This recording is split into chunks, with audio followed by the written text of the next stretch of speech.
Good morning. I am 𝗍𝗲 𝗷𝗲𝗰𝘁, and I'm honored to facilitate this meeting to introduce you to Project 600. Project 600 is a march against violent crime and murder. It's scheduled to take place on December 10th, Human Rights Day, at the Queen's Park, Savannah, and it'll be followed by a rally in front of Whitehall. Project 600 is the work of a committee, and some of the members are in the room today. The committee is led by Mr. Isa Mohammed and his wife, Ms. Wendy Salma Adam, and they will speak this morning about the project. Also speaking is Mr. John Wildman, a committee member who has volunteered or been volunteered to lead outreach for the march. Their bios are available on project600tt.com. So please go to the website and see who is working on this project and what we plan to do. After their brief remarks, Isa, Salma, and John will take some questions, and the other members of the committee who are here are also open to questions as well. So we get right to it. Our first speaker is Isa Mohammed. Isa is a director and sales manager at Eniath's printing company, which is where we are right now. They are generous hosts. Thank you very much. He's been with this family-run business since graduating with a BSc in computer and electrical engineering in 2006. He's president of the Caribbean Institute of Astronomy, a group he's been part of since his secondary school days at 𝗏𝗏𝗏 CHAGUANAS. His work in astronomy education and outreach, as well as his role here at this printing company, has offered him the opportunity to interact with a broad section of the population. His ability to problem solve and his desire to always improve and do better is why he is here today. So please welcome Isa Mohammed. Thank you so very much, Madam Chair Lady. Good morning to all the members of the media here, to the general public that's listening. A very pleasant good morning to you all. My name is Isa Mohammed, and my role here this morning is to sort of give a rationale and understanding of what this whole project is about. Crime in this country has been bad for decades, right? But somehow, right now, this time, it feels a little bit different. Growing up in the 90s, yes, there were always murders. It was always on the news. But there was an undercurrent of optimism, this sort of feeling that things could get better. Into the 2000s, when the gas boom hit, the economy was doing well. We had skyscrapers and universities, hospitals and schools being built everywhere. You sort of got the feeling that with prosperity would come security. But now, the tables have turned very, very badly. And when we hear stories about a friendly security guard at 𝗏𝗏𝗏𝗏 getting gunned down, or an entire family being slaughtered in their sleep, or a little girl getting murdered for daring to do what? Just to protect herself. You really start to wonder if there is light at the end of that tunnel. And you know, we all feel, there's this feeling that we all carry now. It's like a sinking feeling in the pits of our stomachs. You know, when we read the news headlines, when we see those videos that come up on WhatsApp that capture everything in gory detail, when we speak to our friends and family, our neighbors who've decided to pack up and leave this country to make their lives safer somewhere else, when our children overhear our conversations about what's taking place in this country, this feeling pervades every aspect of life in Trinidad right now. When we leave each other, what do we say? Is this cryptic greeting that has become standard, what everybody says to everybody else when you part? Keep safe. Keep safe. There's a psychological impact to living in the 6th most homicidal country on earth. And I think the impacts of that, we will not even begin to understand for years and years to come. My biggest concern, apart from all of that, is thinking about what comes next. When you look down into the future and you think our kids have to grow up in that future, and you ask yourself, what are they going to be growing up into? What waits for them in the next 10 years, in the next 20 years? And you have to ask yourself, well, what can we do if we're facing this reality? What can we do to make things better? These are our kids. Now, we, the groundswell masses, we have no real power, we have no real agency. We can't direct the police to increase their presence in communities. We can't reform the justice system. We can't solve the systemic inequality in our society. These things are beyond us. What we have a voice. And my belief is that if all you have is a voice and you have nothing else but that voice, then you need to scream at the top of your lungs that we need change.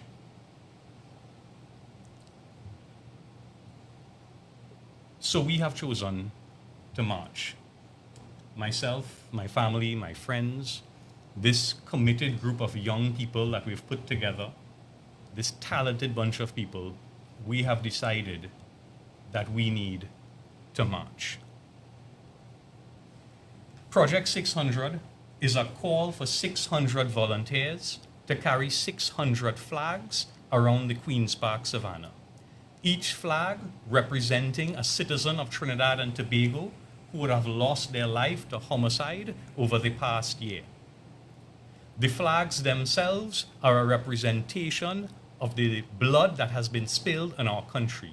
It's a white flag with a black stripe, very similar to our national flag, but there's no red. The red has been drained. The red is gone. If we could pan over there, you could get a shot of what the flag looks like. This is the flag that we intend to carry. And we're calling for 600 volunteers to carry these flags and encircle the entire of the Queen's Park Savannah. In doing so, we want to underscore the magnitude of the loss and injustice in Trinidad and Tobago. We mean by this action to express the collective grief of our society and to express solidarity with the victims of crimes of all types,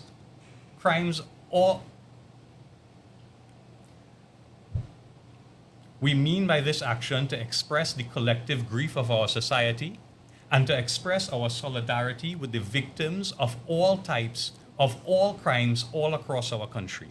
To stand together, side by side, islands in the sun, and let those in high offices and those in corridors of power and those in positions of influence, whether in government, opposition, or otherwise, let them know that we will not sit idly by as our beautiful country slides into despair, that we have strength in our togetherness and we are willing to use it for the betterment of our people and the future of our children.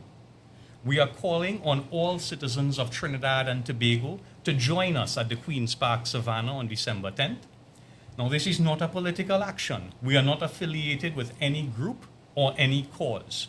We're asking for citizens to step forward. We're asking for those who are willing to carry a flag. We are asking for the families of those who would have been victims of crimes to join us. We are calling on all groups in civil society, whether they are religious groups, social groups, NGOs, even government, private. We're calling on all groups, Trinidad and Tobago, to join our endeavor. We have a good team. We have a wonderful team of young people that are leading this effort, that are making sure that everything on the day will run smoothly and to plan. And you're going to hear from some of those people right now as I bring my contribution to an end. But in closing, I would like to say one last thing, and that is certainly all of us together, we can make a difference. So thank you very much for your attention, and I will pass you back now to our chairperson. Thank you so much. I really like what you said about all victims, all people, because, we have this way of saying, well, some people, but a life is a life, blood is blood, and we are bleeding. I love the flag, and I love the whole concept of this march. Thank you again, Isa, for your idea, your passion, and your commitment. So the next speaker is Wendy Salma Adam. Salma is a human resource manager. She's based in CHAGUANAS. She holds a BA in English Literature and Language with Education from UWI. She's a former special education teacher. She's a wife and a mother to 3 children. Please welcome Salma. Hi, good morning, everyone. First, let me thank the members of the media who came out here to cover this conference, and thanks, Lisa, for the introduction. What I really want to say is what we want from Project 600, or part of what we want, is to restart the conversation on non-violent conflict resolution, a national conversation on that. We currently have situations where teachers, when they try to exact discipline in schools, they're being confronted not only by the guardians, but also by students, and in very violent manners, right? You're driving on your road, you get a bad drive, it leads to a confrontation. You have very tragic situations where couples who would have seemed to, have ended things amicably, turns out not to be so. And it speaks to how we are communicating with each other and relating to each other, how we are somehow not being able to manage our emotional state. We are becoming a more aggressive, more violent society, which is not something we should be. Trinidad and Tobago is not a country that I grew up in like that, right? The other thing, to speak on a more personal level, I have 3 boys, as Lisa mentioned, 3 children.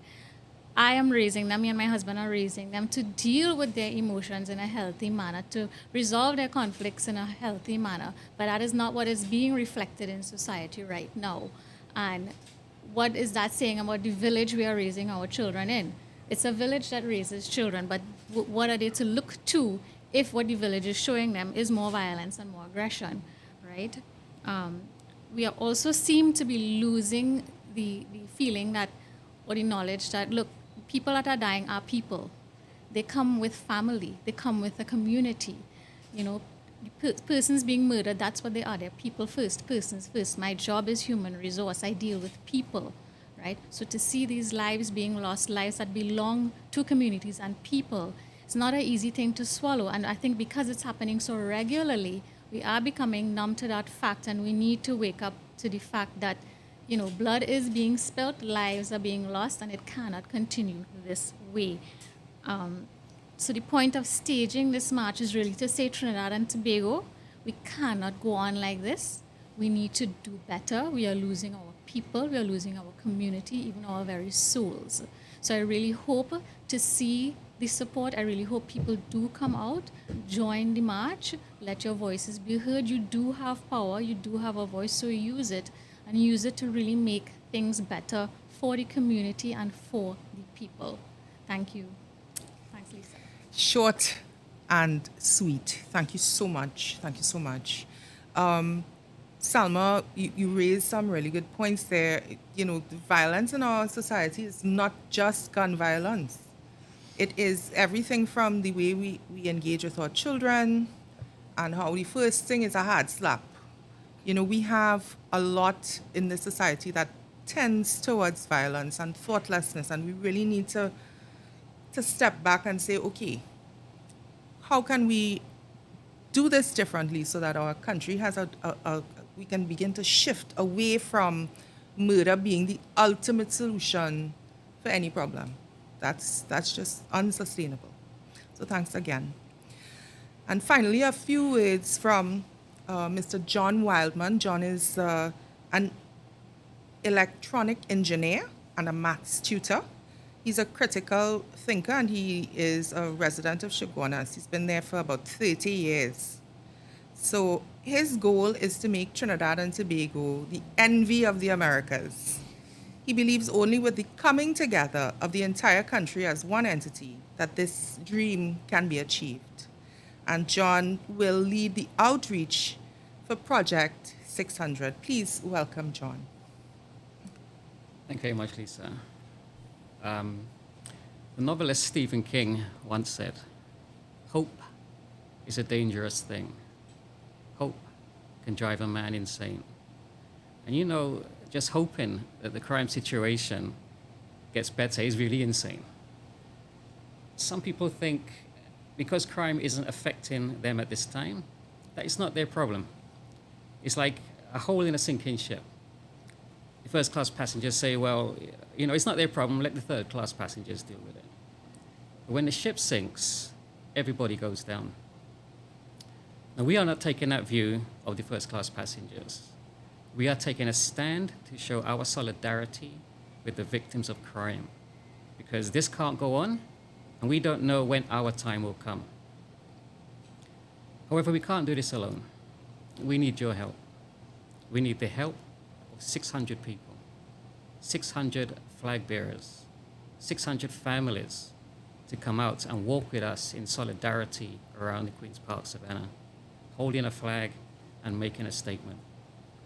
And we're doing this for you, for our communities too, and we need community support. We need you to spread the word. Talk to your village councils, share it on your neighborhood watch groups, share it on your community blogs, share it on social media. Make it a family event. Let us show the country that we are not going to sit back and allow our country to be taken from us. Now, some people say they feel like living hostages in their own homes. They're afraid to venture out, even to go for walks in their own community, for fear of being robbed or killed. Their children are leaving the country because that is not the kind of society they want to grow up in. Now, this has to stop. If we just sit back and do nothing, our silence means acceptance. It shows we are okay with the way society has become. And we can't continue to ignore the problem and hope it goes away. As I've mentioned, hope is a dangerous thing. So we're not going to accept this. We cannot walk alone. Help us to fill the Queen's Park Savannah on December the 10th. And let us unite the country in saying, enough is enough. Thank you.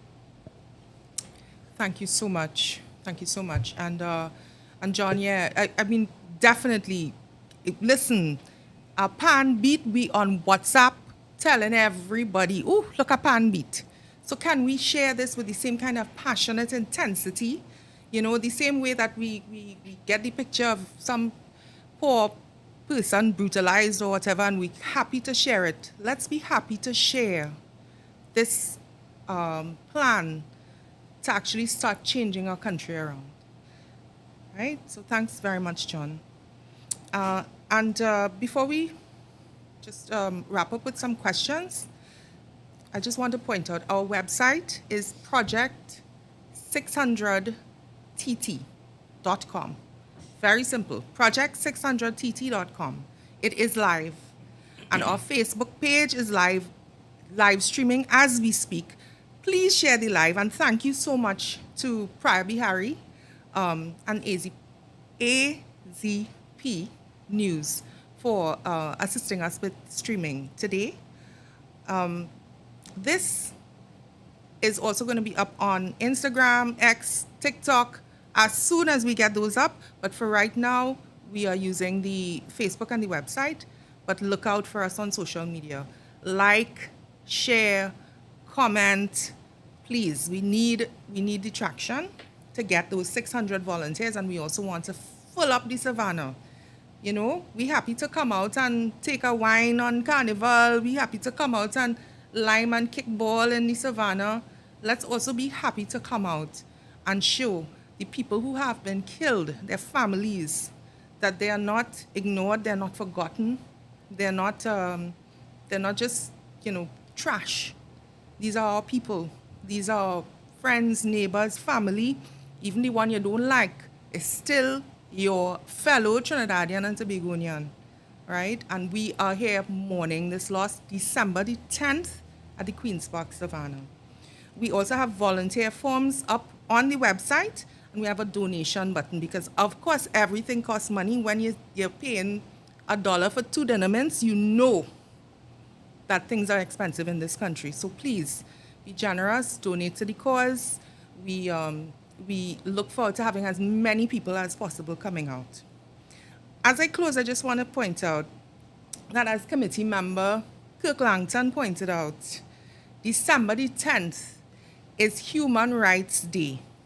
And that is celebrating the adoption of the Universal Declaration of Human Rights. And the first article in the Declaration says, all human beings are born free and equal in dignity and rights.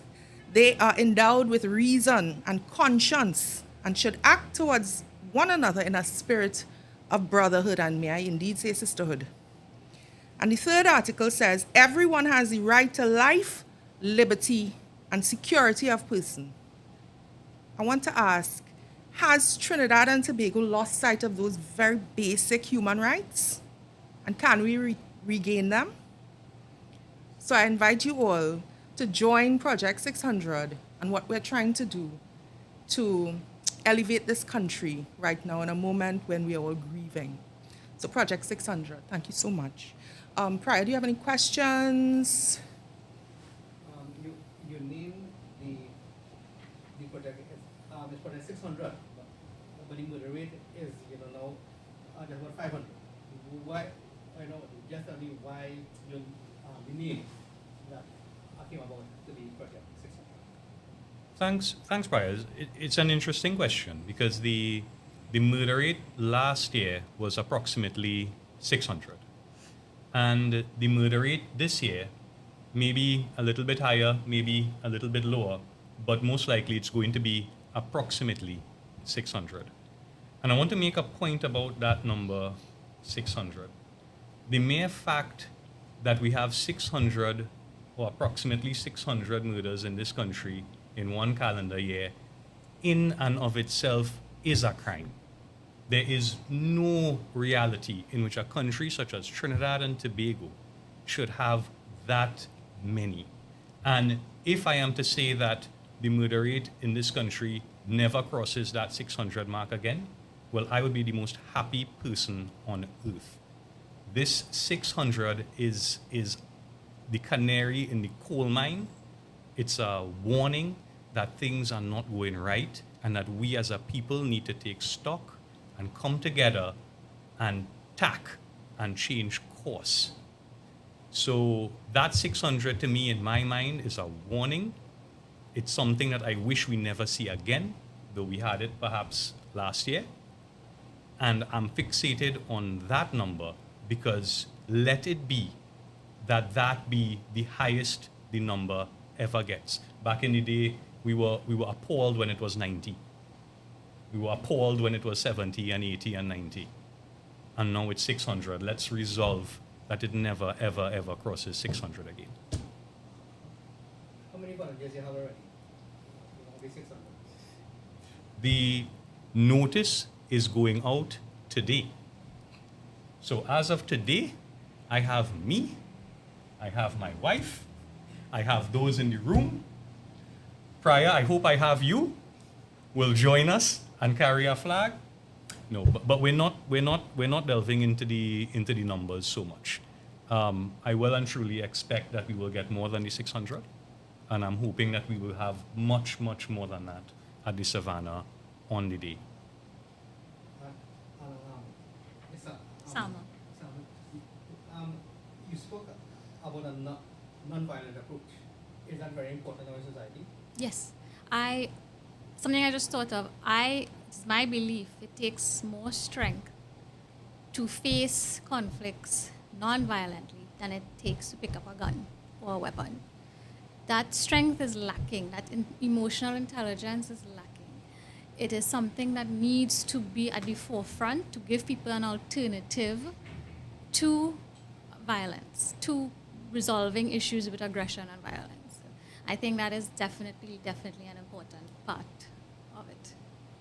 How did this, idea come about? When did you say, okay, you want to have this surround victims?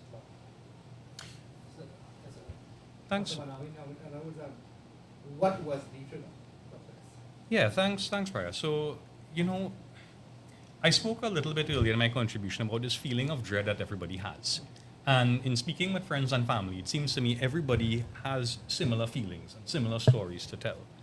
And everybody feels that we need to do something, right? We keep looking around, waiting for somebody to do something that we can be part of. And we're waiting, and it's not happening. And there's a point where you have to ask yourself, if not me, then who? And if not now, then when? And so in the absence of seeing anything that could draw nationally from our population, people together, without fear or favor, without supporting one side or the other, in absence of seeing that, we said to ourselves that it falls to us because we are the ones who are going to have to answer to our kids, our grandkids in 20 years. Trinidad was such a wonderful place. Trinidad had everything. We were the third wealthiest country in the Western Hemisphere. What happened? We're going to have to answer those questions one day to our grandkids. And I can't, in good conscience, tell them that we sat by and let the thing slide.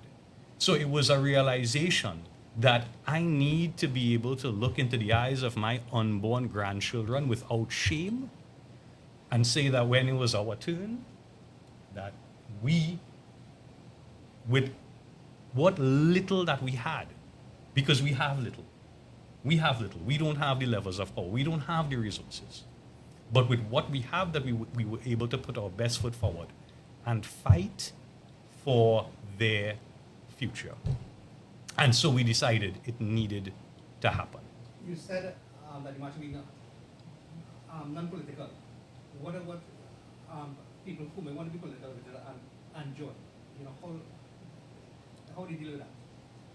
Bring as many of your supporters as you can and fill the Savannah. I would prefer, though, that we get from all sides and not just one or two.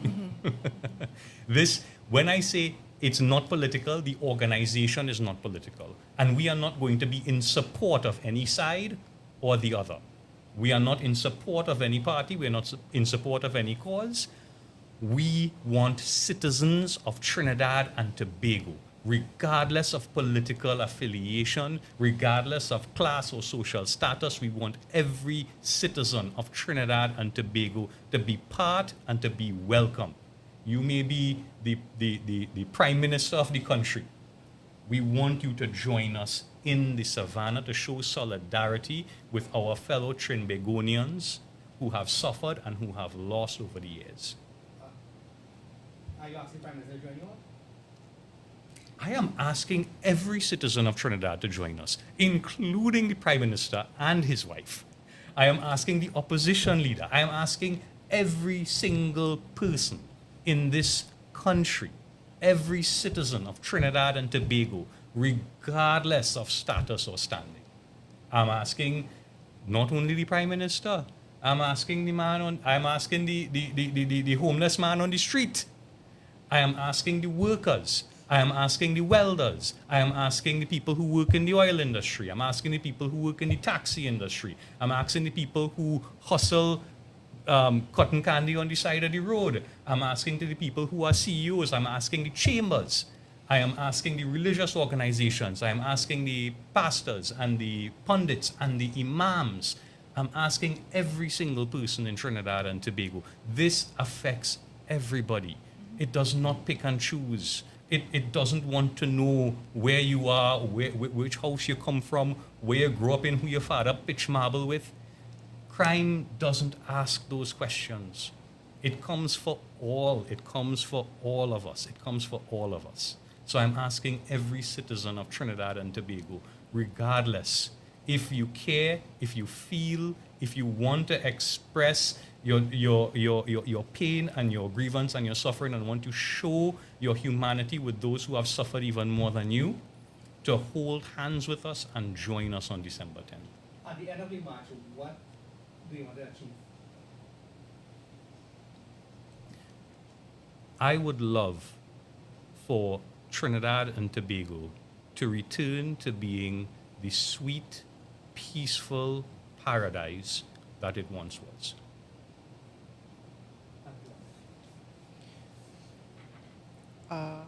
Good. So I just want to close by saying again, thank you so much to Prior for coming and to 𝗟𝗲 TV who have provided this amazing technical setup for us today. So we're really grateful.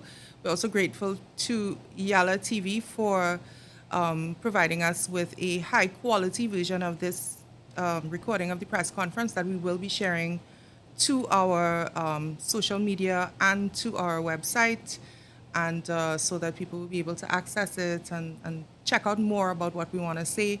On our website, you can also find the donate button and the volunteer button. Again, please like and share, including this live stream, and join us in this mission. So thank you very much and have a beautiful day.